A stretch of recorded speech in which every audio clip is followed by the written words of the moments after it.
Assalamualaikum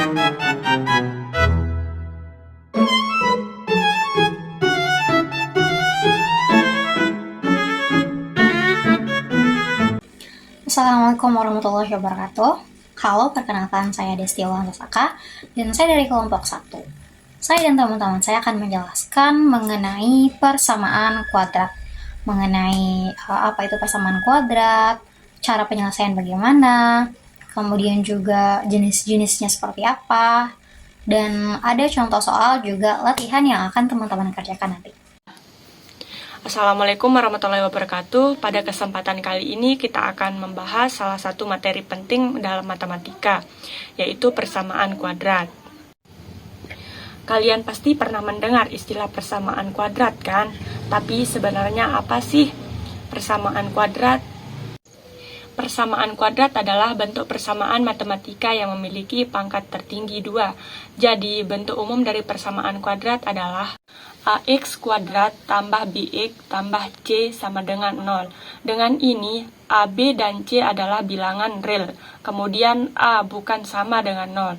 Contoh dari persamaan kuadrat misalnya x kuadrat min 5x tambah 6 sama dengan 0. Nah, tujuan pembelajaran ini adalah mengetahui cara menyelesaikan dan memahami akar-akarnya. Kita akan bahas beberapa metode penyelesaian, mulai dari pemfaktoran, melengkapi kuadrat, sampai rumus kuadrat. Dan tentu saja kita juga akan membahas sifat akar-akarnya supaya makin paham. Sekarang kita mulai dari metode yang paling sederhana, yaitu pemfaktoran dan melengkapi kuadrat. Yuk kita bahas satu persatu. Oke, kalau gitu sekarang saya akan menjelaskan bagaimana cara penyelesaiannya dengan dua cara. Simak videonya. Oke, jadi cara pertama untuk menyelesaikan persamaan kuadrat itu adalah dengan cara pemfaktoran. Dan seperti yang kita ketahui, dan sudah dijelaskan sebelumnya bahwa bentuk umum dari persamaan kuadrat itu adalah ax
Nah, kita akan lanjut ke contoh kedua.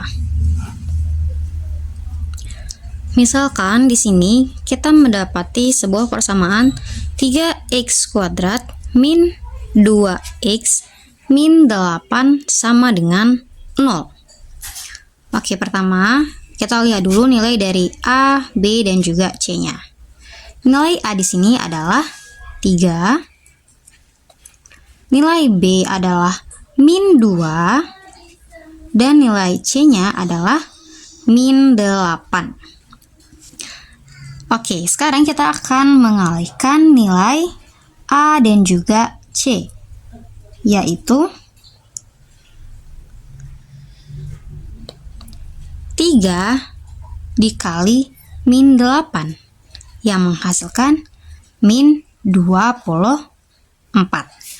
Nah, sekarang baru kita akan mencari angka yang jika dikalikan menghasilkan min 24 dan jika ditambah akan menghasilkan min 2. Oke, jika kita melihat perkalian, angka yang bisa dikalikan dan menghasilkan angka 24 adalah 1 dikali 24, kemudian 2 dikali 12, kemudian 3 dikali 8, 4 dikali 6. Nah, dari angka-angka ini, kita akan mencari angka yang jika ditambah akan menghasilkan min 2. Oke, pertama, jika kita menambahkan 1 ditambah 24, itu tentunya akan menghasilkan 24. Pun kalau min 1 ditambah 24, itu akan menghasilkan 23. Dan jika 1 ditambah atau min 24 itu akan menghasilkan min 23. Kemudian jika 2 dikali 12 ini ditambah, angka 2 dan 12 ditambah maka akan menghasilkan 14. Dan jika 2 ini diubah menjadi min, kemudian ditambah dengan 12, itu akan menghasilkan positif 10. Dan jika 2 kemudian ditambah negatif 12, itu akan menghasilkan negatif 10. Dan sebenarnya dari sini pun kita sudah bisa melihat ya, angka yang jika ditambah itu akan menghasilkan angka 2. Di sini kita sudah bisa melihat ya, jika 6 dikurangi 4 itu akan menghasilkan 2. Tapi karena di sini nilainya harus ditambah, maka kita akan mengubah salah satu dari nilai tersebut menjadi angka negatif. Nah, mana yang harus kita ubah? Tentunya angka yang jika kita tambahkan akan menghasilkan negatif 2. Misalkan kita akan mengubah angka 4-nya menjadi negatif dan 6-nya menjadi positif. Ini jika ditambah akan menghasilkan positif 2. Sementara kita itu harus mencari angka yang bisa menghasilkan negatif 2. Sekarang kita akan ubah.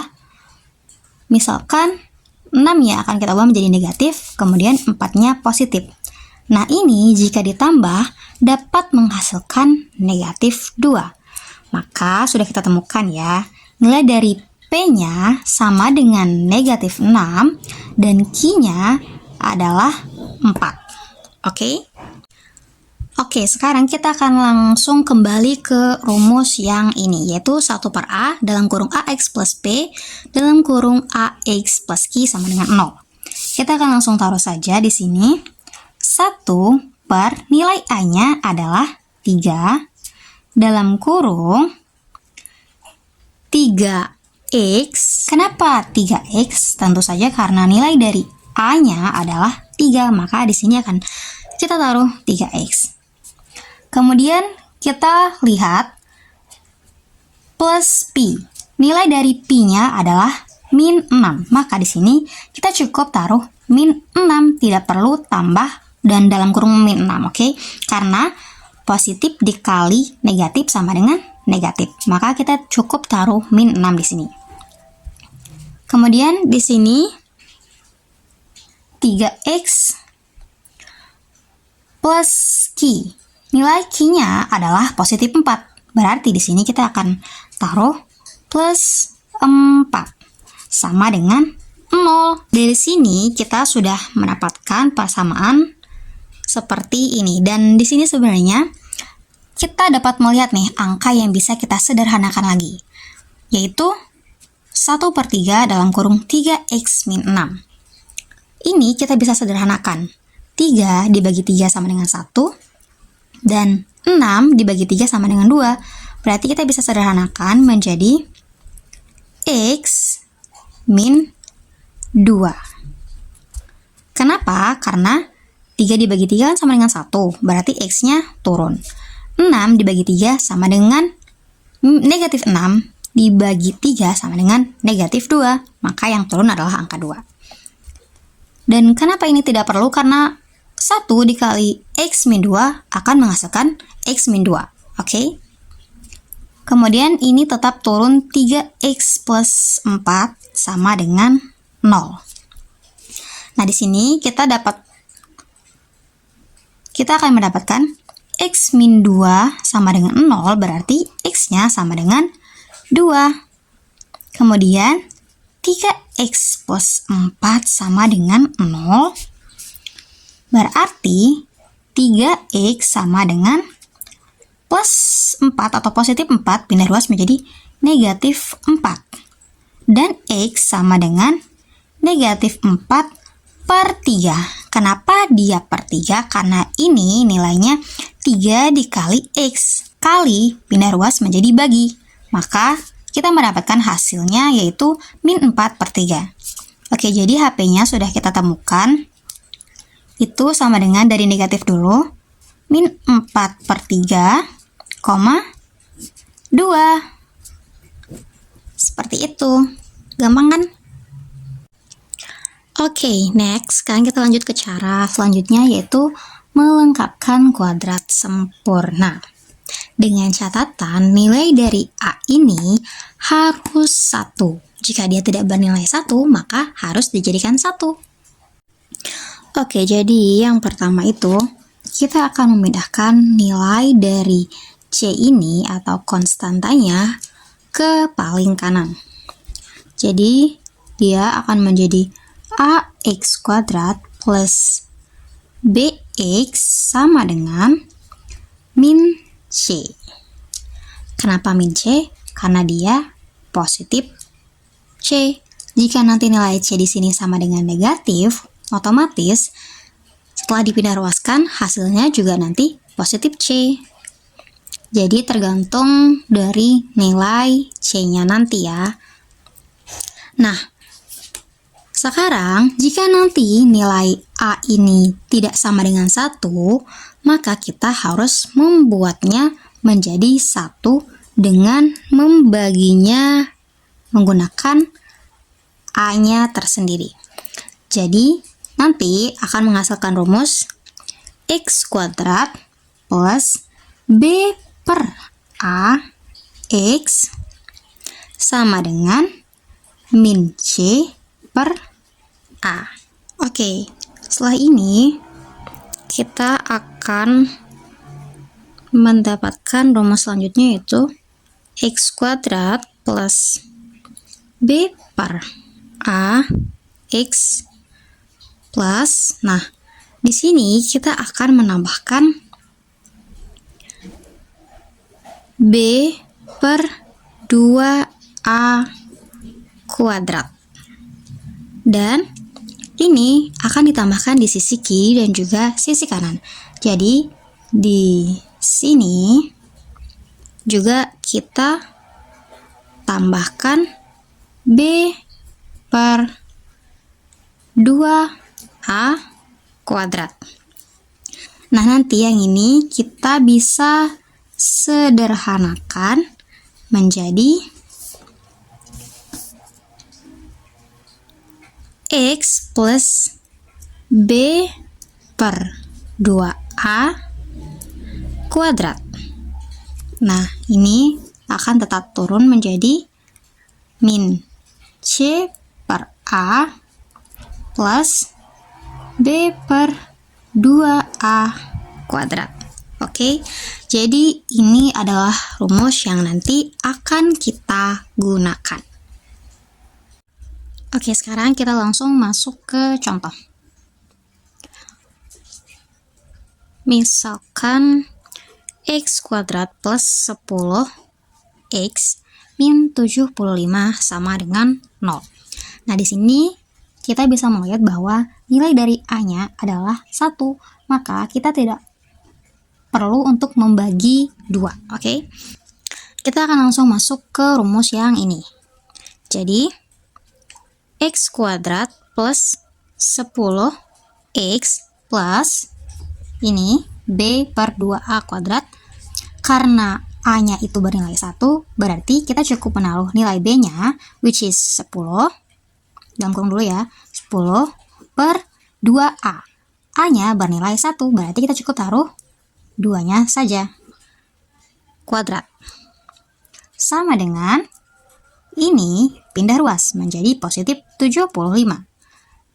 Kemudian jangan lupa taruh ini, oke?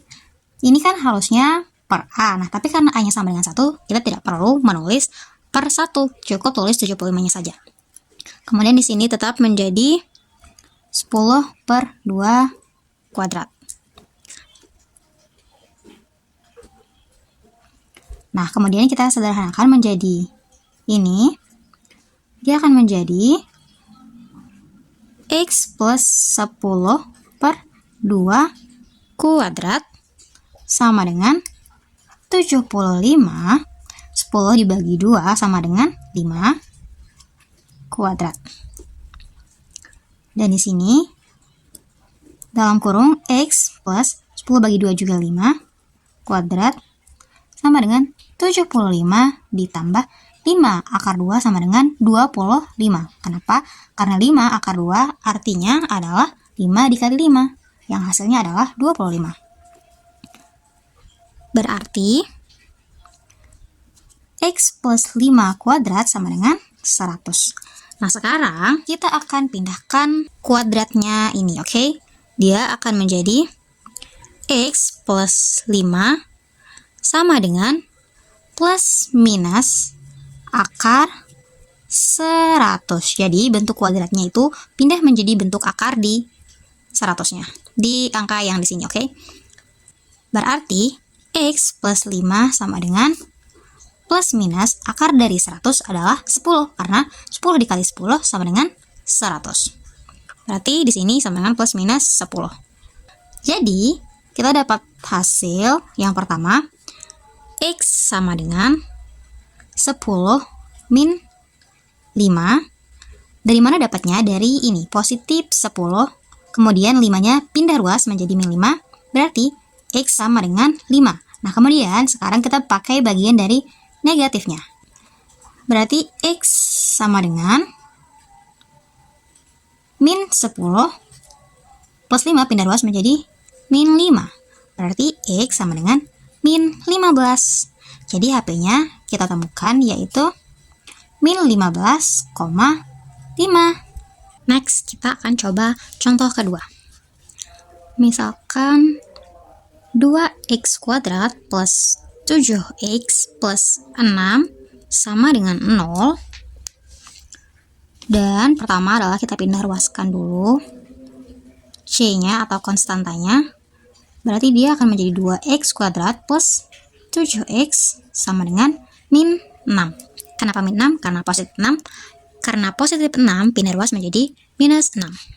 Nah, sekarang karena di sini nilai A-nya tidak sama dengan 1, maka kita akan merubahnya dulu menjadi 1 dengan cara dibagi oleh angka atau nilai dari A tersebut, yaitu 2. Oke, jadi berarti x kuadrat plus 7 per 2x sama dengan min 6 per 2. Ini kita langsung bagi saja, sama dengan min 3, oke? Nah, setelah ini baru kita masuk ke sini, ke rumus yang ini. Jadi, x kuadrat plus 7 per 2x dalam kurung 7 per 2 dikali A. Nilai dari A-nya adalah 2, berarti di sini 7 per 2 dikali 2 kuadrat. Sama dengan min 3 dan 7 per 2 dikali 2 kuadrat. Oke? Sesuai dengan rumus yang ini. Nah, lanjut. Ini kita jumlahkan dulu ya. Berarti x kuadrat plus 7 per 2x dalam kurung 7 per 2 dikali 2 sama dengan 4 kuadrat sama dengan min 3 7 per 4 kuadrat. Oh, di sini ditambah ya, sesuai dengan rumusnya. Min C per A ditambah B per 2A kuadrat, oke? Nah, baru kita kemudian masuk ke langkah selanjutnya. Nah, di sini berarti akan menjadi x plus 7 per 4 kuadrat. Sama dengan min 3 plus 7 per 4 kuadrat. Nah, baru sekarang dia menjadi seperti ini. Nah, baru sekarang kita akan jumlahkan yang ini terlebih dahulu, oke? Yaitu min 3 plus yang ini kita operasikan dengan kuadratnya. 7 dikali 7 sama dengan 49 per 4 dikali 4 sama dengan 16. Nah, selanjutnya kita akan mengalihkan ini terlebih dahulu. Min 3 dikali 16 sama dengan min 48 plus 49 yang ini per 16. Maka dia akan menghasilkan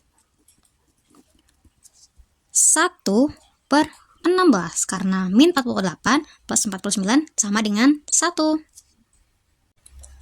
Nah, baru sekarang akar kuadrat ini akan kita pindahkan ke sini. Dia akan menjadi x plus 7 per 4 sama dengan plus minus, ingat harus menggunakan plus minus, akar 1 per 16 karena akar kuadratnya pindah ke sini, oke? Nah, kemudian ini sekarang bisa kita kecilkan lagi karena akar dari 16 itu adalah 4, maka kita bisa mengubahnya menjadi 7 per 4 sama dengan plus minus 1 per 4. Berarti x sama dengan 1 per 4, ini kita operasikan plusnya terlebih dahulu, plus 7 per 4 pindah ruas menjadi min 7 per 4. Maka kita bisa langsung mengurangi 1 min 7 sama dengan min 6 per 4. Karena penyebutnya sudah sama, maka kita bisa langsung mengurangi 1 min 7, oke? Kemudian 6 per 4 ini juga bisa kita kecilkan atau kita bagi 2 menjadi min 3 per 2. Oke, sekarang kita lanjut ke minus. X sama dengan min 1 per 4 min 7 per 4. Kenapa min 1 per 4? Karena kita sekarang mengambil atau mengoperasikan bagian minusnya. Jadi otomatis dia akan menjadi minus 1 per 4 dan plus 7 per 4 pindah menjadi min 7 per 4. Oke? Dan ini juga kita bisa langsung operasikan min 1 min 7 sama dengan min 8 per 4. Nah, sekarang min 8 dibagi 4 itu kita dapatkan hasil adalah min 2. Oke, jadi sudah ketemu. X-nya adalah min 3 per 2 dan juga min 2. Sekarang kita akan lanjut untuk pembahasan terakhir, yaitu sifat-sifat akar-akar dari persamaan kuadrat. Mengapa hal ini perlu dibahas? Karena hal ini sangat penting dan bisa membantu kita untuk memahami hubungan antara koefisien dan akar-akarnya tanpa harus menghitung dengan panjang lebar. Kita bisa mulai dari bentuk umum persamaan kuadrat seperti ax kuadrat ditambah bx ditambah c sama dengan 0. Nah, dari persamaan ini, kita bisa langsung tahu dua hal penting. Yang pertama adalah jumlah akar-akar atau x1 ditambah x2 sama dengan min b per a. Kemudian yang kedua adalah hasil kali akar-akar atau x1 dikali x2 sama dengan c per a. Nah, rumus ini bisa kita pakai untuk menganalisis dan memeriksa hasil penyelesaian kita. Misalnya ada persamaan x kuadrat dikurangi 5x ditambah 6 sama dengan 0. Dari sini kita bisa tahu A sama dengan 1, B sama dengan min 5, dan C sama dengan 6. Hal ini berarti jumlah akar sama dengan min 5 per 1 sama dengan 5, kemudian hasil kali akarnya adalah 6 per 1 sama dengan 6. Artinya, dua bilangan yang jumlahnya 5 dan hasil kalinya 6 adalah betul, yaitu 2 dan 3. Jadi akar-akarnya adalah X sama dengan 2 dan X sama dengan 3. Gampang bukan? Lalu sekarang kita bisa lanjut ke kesimpulan. Karena sebelumnya kita sudah melihat dua metode penyelesaian, yang pertama pemfaktoran dan yang kedua rumus kuadrat, maka dua-duanya bisa digunakan tergantung jenis soal. Nah, jangan lupa juga kita bahas fungsi diskriminan yang bisa membantu kita untuk mengetahui jenis-jenis akarnya. Misalnya, D lebih besar daripada 0, artinya dua akarnya nyata dan berbeda. Sedangkan kalau D-nya sama dengan 0, maka dua akarnya nyata dan sama. Dan yang terakhir, jika D-nya kurang dari 0, maka tidak ada akar nyata. Nah, sekarang waktunya untuk tantangan buat teman-teman. Yuk kelompok lain coba jawab dua soal yang sudah kita kasih. Tunjukin cara kalian ya. Oke, karena tadi saya sudah menjelaskan dua cara, maka sekarang adalah waktunya latihan. Saya akan memberikan dua soal dan teman-teman silahkan untuk mencoba menjawabnya baik dengan cara yang pertama yaitu pemfaktoran atau melengkapi kuadrat sempurna. Soal yang pertama, misalkan x kuadrat min 7x plus 12 sama dengan 0. Soal yang kedua, 2x kuadrat plus 25x min 10 sama dengan 0. 10 sama dengan 0. Oke, selamat mengerjakan. Oke, mungkin itu saja dari kami. Mohon maaf atas kurang lebihnya. Sekian dari kami. Wallahumma fiqhul hadi wa sabil rasyad. Assalamualaikum warahmatullahi wabarakatuh. Bye-bye.